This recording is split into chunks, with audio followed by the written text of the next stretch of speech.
Like myself, the next speaker, Allison Ziogas, is a first-generation union electrician, a member of Local 3, a member of the IBEW, and a graduate of the new pre-apprenticeship program. She entered the program in 2007 and received her A card in 2012. She has represented Local 3 as a delegate at the IBEW Women's Conference, on the A Contracting Negotiating Committee, the Staten Island Electrical Club's Board of Directors, the IBEW Youth Initiative, the Mentorship Committee, and as New York City's Labor Day Parade Captain. Her extensive knowledge of renewable energy and her commitment to workers' justice has led Allison to be chosen by our business manager to represent labor's voice in the fight to shape New York City's renewable energy policy and decisions, and they have directly resulted in investments and benefits in all of our communities. Prior to her career as an electrician, she worked as a union organizer for the Teamsters, focusing on non-union, low-wage, predominantly immigrant workers, and is a graduate of the Joseph Murphy Institute for Worker Education at City University of New York. Allison currently serves as the U.S. Head of Labor Relations at Orsted, the global leader in offshore wind energy, where she is responsible for the company's labor policies and engagement with union leadership at the state and national level. In May of this year, Allison negotiated the National Offshore Wind Agreement with North America's building trade unions, a first-of-its-kind project labor agreement that covers Orsted's more than 5 gigawatts of offshore wind projects, representing over $14 billion in estimated contracts.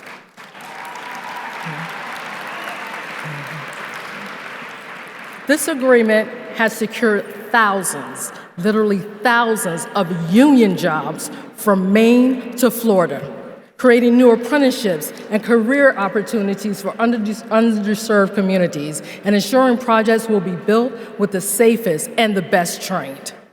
Representing New York's brightest, I am proud to call her my Local 3 sister, my IBEW sister, and a fellow new graduate. Please help me welcome Allison Ziogas.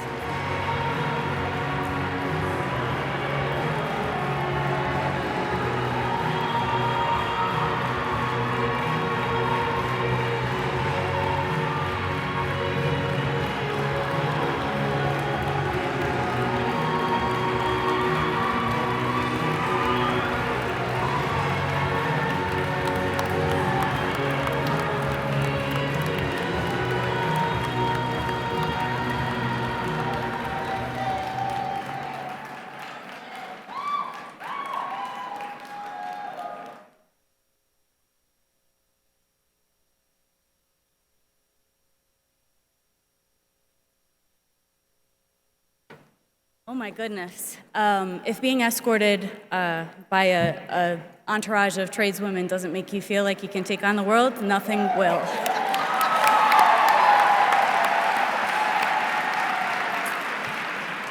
So, good morning, sisters and brothers.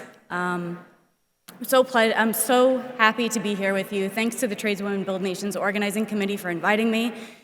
And thanks to all of you for everything you do every single day to build our communities. I'm Allison Ziogas. I'm Head of Labor Relations for Orsted Offshore North America, and I've held this position since February of 2020. So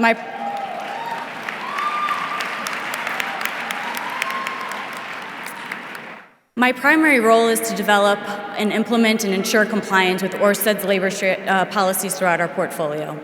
I serve as the primary contact to and maintain relationships with union representatives at the local, state, and national levels, including for the purposes of collective bargaining. But before that, I spent my career in the labor movement. I'm a graduate of the City University of New York's Murphy Institute for Worker Education, and early on I was an organizer for the Teamsters. But most recently, before being hired by Orsted, I was an A journeywoman electrician and member of IBEW in Local 3 in New York City.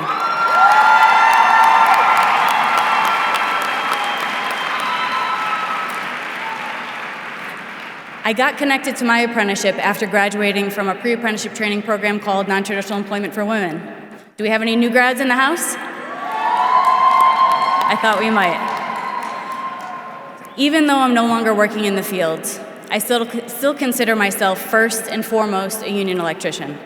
I know firsthand the transformational power of union membership because without it, I would not be here in front of you today.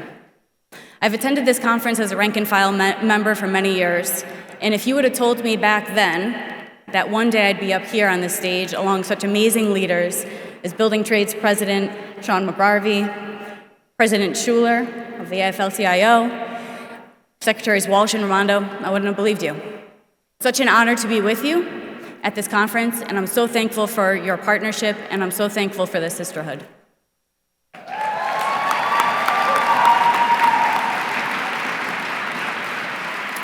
So now that we know each other a little bit better, I'd like to tell you about Orsted. Some people might know Orsted is a global clean energy leader that's pioneering solutions primarily in offshore wind, but also land-based solar and green hydrogen. We're the largest developer of offshore wind, both globally and here in the US. And I don't say that to brag. I say that to bring focus to the point that with more than 5 gigawatts of offshore wind under development in the US, it means that Orsted has a huge potential to be a powerful platform for change, both by leading by example and through policy engagement. Orsted is leading the charge to build the foundations for the domestic offshore wind industry and chart the path for the future. We're using our position as market leader to build this industry up the right way from its very start. We're revitalizing working waterfronts from New Jersey to New York, Maryland, Connecticut, and Rhode Island. We've made over $326 million in port investments.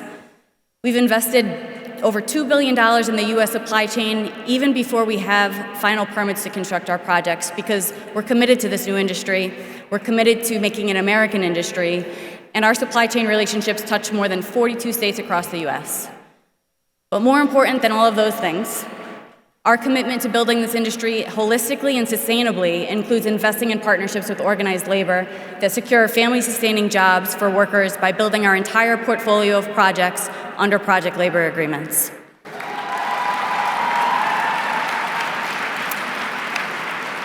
That represents more than $14 billion of construction contracts, to put it in focus. So we know that the incredible growth of the offshore wind industry means that we need to grow our workforce significantly. We can't do it alone.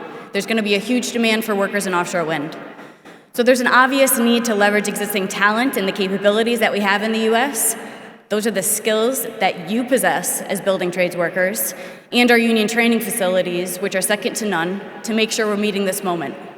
And at the same time, there's also an obvious need to expand recruitment to communities that have been left behind. Without viewing the offshore wind industry through the lens of just transition and an opportunity to address economic and racial inequality, we're certain to miss out on its tremendous transformational potential. We can't credibly build an inclusive offshore wind industry without addressing the fundamental injustice, inequity, and violence that disproportionately impact women and people of color. That means we have to prioritize diversity, equity, and inclusion and justice in everything that we do. While we know that our investments have the potential to provide good middle-class jobs for working Americans, I also recognize on a personal level that historically in the US, the promise of jobs coming from climate action is not new, and many of the jobs that materialized failed to deliver family-sustaining wages or union benefits, and in fact, in some instances, they displaced good jobs. This has all contributed to the false narrative that says you can have good jobs or a healthy climate, but not both. We recognized that if we were going to build the collective power that we need for a rapid transformation to a more circular economy, the green jobs created must be good jobs, and workers needed to be front and center in our discussions.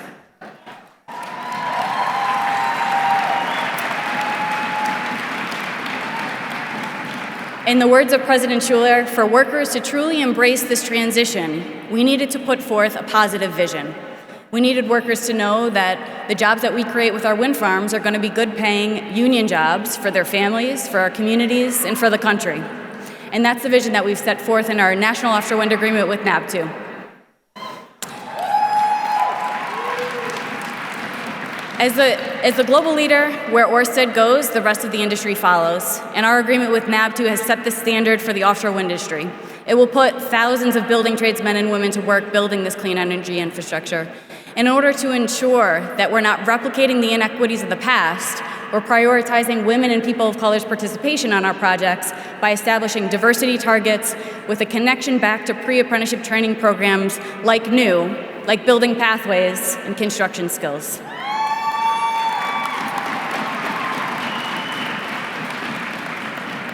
I came to Orsted because I saw an opportunity to build a model for future development with this company.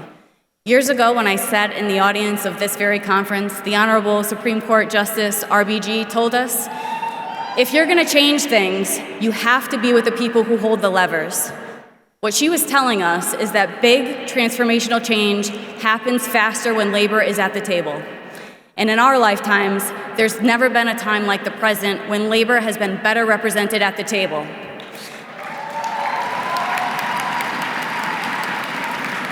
We've got the most pro-worker administration in history. A building tradesman is the Secretary of Labor. The president of the AFL-CIO, the highest-ranking labor leader in the country, is a woman, and she's an IBEW sister.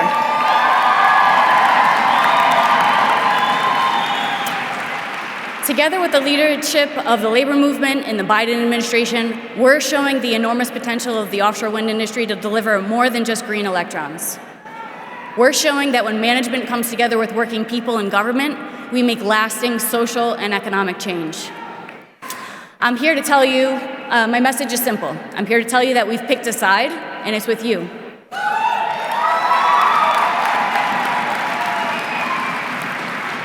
I know what you all are capable of, and we're betting on each and every one of you to make this industry a success, the same way that you have in other industries for generations. So thank you, and may God bless the women of the building trades.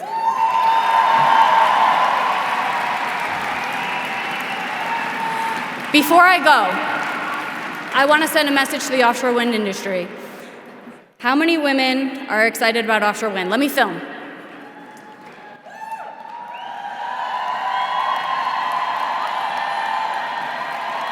How many women want to work in offshore wind?